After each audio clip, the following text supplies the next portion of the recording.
6강입니다. 미국 보수주의의 부활 부분입니다. 미국은 누가 봐도 개인의 자유를 엄청나게 중시하는 그런 정신으로 세워졌는데 이후 상당히 많은 정치적 변화를 겪게 됩니다. 그 변화 속에서 어떤 도전으로 인해서 미국 보수주의, 건국 정신의 부활을 얘기하는 미국 보수주의가 발전하게 됐는지 공부하도록 하겠습니다. 우리가 잘 알다시피 윌슨 대통령입니다. 1차 대전을 마치고 윌슨이즘이라는 그런 국제 질서를 추구했었던 대통령인데 행정학 전공 교수님이셨고 총장님이셨습니다. 그래서 행정국가로 국가를 경영하는 과정에서 국가가 이전보다 많이 커졌습니다. 또 잘 아시다시피 사선을 했었던 루스벨트 대통령은 대공황에 대해서 뉴딜 정책을 펼치면서 국가의 역할을 확장했습니다. 또한 루스벨트 대통령은 상당히 사회주의에 대해서 우호적인 생각을 가지고 있었고 그 얄타 회담에서 스탈린과 함께 만났을 때는 스탈린과 함께 잘 이후 전후 세계를 경영할 수 있지 않을까라는 생각을 했을 정도입니다.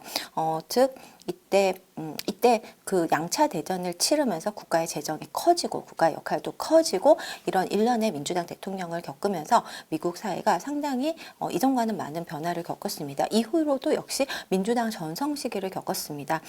그 린든 존슨 대통령은 그레이스 소사이어티를 통해서 그 흑인 등에 대한 흑인 가정 등에 대한 많은 복지를 추구했고 그 인기 많았던 케네디 대통령 역시 민주당이었고 저 로버트 케네디와 저 JF 케네디가 쿠바 사태 때 저렇게 정말 핵전쟁의 위기를 앞에 두고 형제 간에 저렇게 논의하고 있는 사진은 정말 유명한데 그 두 명 다 암살당했고 그중에서 로버트 케네디의 아들이었던 그 케네디가 이번에 내가 알던 민주당은 내가 사랑했었던 민주당은 우리 가족이 모두 몸담았던 민주당은 이전에 우리가 알던 민주당이 아니라고 하면서 트럼프를 지지하면서 이번에 보건부 장관에 아마 임명되게 된 것은 그 미국의 민주당이 많이 변했기 때문이 아닌가 생각을 합니다.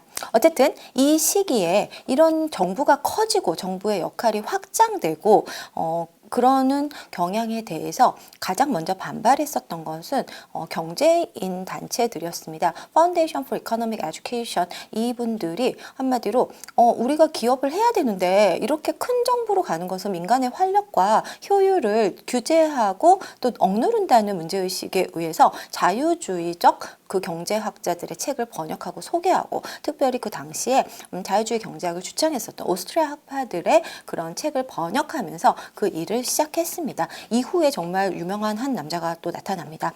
그 윌리엄 버클리라는 그 정말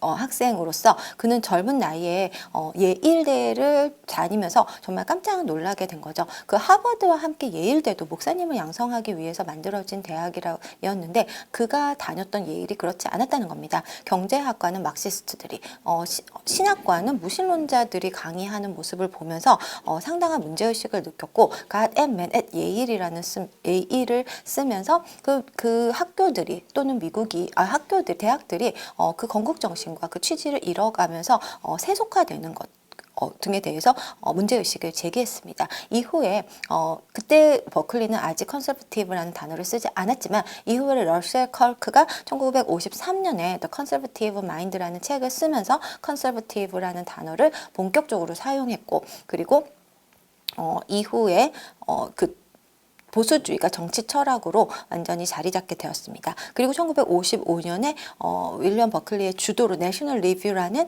그런 보수주의 잡지가 창간되면서 55년은 보수주의의 원년으로 불리게 됩니다.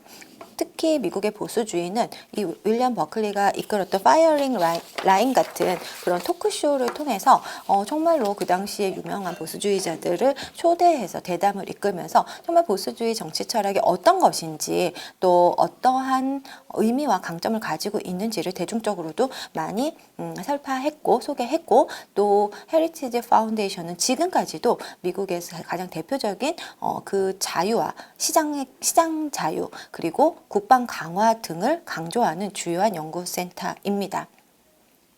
또 아리조나 상원 의원이었던 미스터 컨설버티브라는 별명을 가졌던 이 골드워터의 존재가 너무나도 중요하다고 생각합니다. 그는 보수주의 철학은 있지만 정말 보수주의 정당이 없다고 주장을 하면서 보수주의 정신에 입각한 그런 현실 정치, 정당 정치를 추구했습니다. 그는 1964년 선거에서는 패배했지만 그의 주장을 보면서 많은 청년들이 보수주의 정당, 또 공화당이 다시 보수주의 정신, 미국의 건국 정신으로 다시 재정립하는 데 결정적인 역할을 했고, 또 정치에서 보수주의 철학이 투사되는 일을 앞장섰습니다. 그리고 나서 그 중요한 샤론 선언이 있었습니다. 맨 처음에 소개했었던 윌리엄 버클리의 그 부모님 집에서 그 Young American for Freedom 그 멤버들이 모여서 1960년에 선언문을 읽었습니다. 이들은 하나님이 주신 자유, 자유와 소유,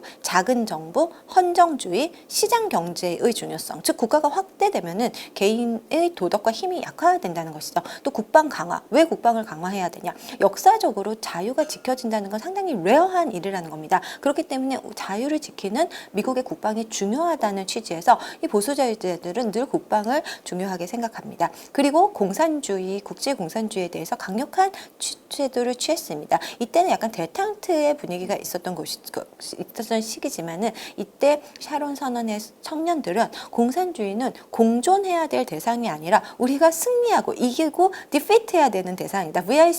VICTORY, 빅토리를 이루어야 된다고 주장을 했습니다. 곧 미국 보수주의, 건국 정신에 입각한 개인의 자유, 또 자유와 소유, 작은 정부, 또 경제적 번영 등에 대한 분명한 신념을 보여준 사건이었고, 이거를 보고 한 남자가 엄청나게 자극을 도전을 받는 것이죠. 이때 레이건 대통령은 민주당 당원으로서 그 캘리포니아에서 배우로 잘 활동하고 있었는데 이러한 일련의 일들을 보면서 보수주의 철학에 관심을 갖게 되고 보수주의 사상으로 무장이 되어서 1980년에 정말 대통령이 됩니다. 그 골드워터가 선거에서 진 지 정말로 6년 만이었는데 정말 그 시간 동안 엄청난 그 철학의 확장이 있었던 것 같습니다. 그래서 이 레이건 대통령은 그 작은 정부 철학에 입각해서 시장의 번영을 추구하는 그런 취지에서 감세를 했고, 저기 오른쪽은 감세안을 발표하는 장면입니다.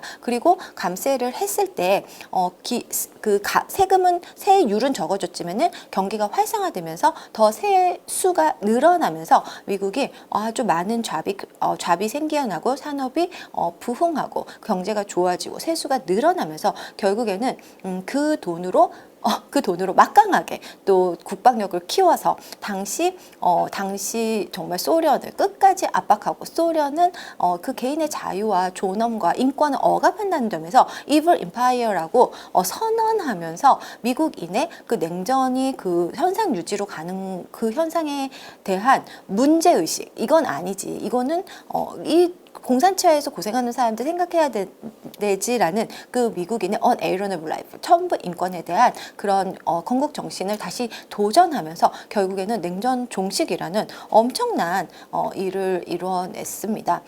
영국의 대처리즘도 마찬가지 아닙니까? 한때 정말 대영 제국이었던 영국이 그 큰 정부주의, 노동당의 그런 복지국가 모델을 하면서 영국병에 걸려서 유럽에서도 가난한 나라, IMF의 도움을 받아야 되는 나라로 아주 힘들었을 때 대처 수상이 나와서 하이크와 함께 대처리즘에 입각해서 세수를 줄이고 규제를 풀고 그다음에 민영화를 하면서 영국 경제를 다시 활발하게 만들었던 것과 같은 취지입니다. 결국에는 그러한 작은 정부 또 시장의 활성화에 대한 신념의 번영을 이끌었고, 이렇기 때문에 지금도 미국의 보수 단체는 젊은 사람들이 더 좋아한다는 것입니다. CPAC이라는 미국 보수주의의 가장 큰 행사에는 트럼프 대통령이 이 행사를 여는 게 아니라 CPAC이 트럼프 대통령 전 대통령을 초대해서 도대체 어떤 정치를 추구하냐라고 보수주의 철학에 대한 그 의견을 나누는 그런 자리를 만든다는 것은 미국 보수주의가 가진 힘이고, 또 50% 이상의 그 멤버가 25살 이하라는 거, 또 18에서 28세 사이의 남자 56%가 트럼프 대통령을 이번에 지지했다는 것은 그런 미국식 보수주의, 건국 정신, 그리고 작은 정부, 개인의 자유에 대한 미국인들의 신념과 선호를 얘기하는 것이고, 그것이 결국에는 경제의 부흥, 그리고 번영, 그리고 잡 크리에이션, 그다음에 산업이 활성화되는 것이 결국에 생활에 유익하고 우리의 행복이라는 그런 신념을 보여주는 일이라고 생각을 합니다. 그래서 지금도 미국 보수주의는 젊은 인재들을 계속 발굴하고 있고, 이 찰리 커크는 막 캠퍼스를 돌아다니면서 그런 대담을 해서 그런 여러 가지 현안에 대해서 논쟁을 통해서 그 자신의 정치적 입장과 신념을 잘 얘기하는 사람으로 유명한데, 어쨌든 이러한 미국 보수주의 흐름이 그 버클리로부터 시작되었고 지금까지 강력하게 미국 보수주의가 이어지고 있습니다. 그것은 또 미국의 건국 정신, 개인의 자유라는 미국의 건국 정신과 일맥상통한다는 점을 말씀드립니다. 이번 과 여기까지 하겠습니다. 감사합니다.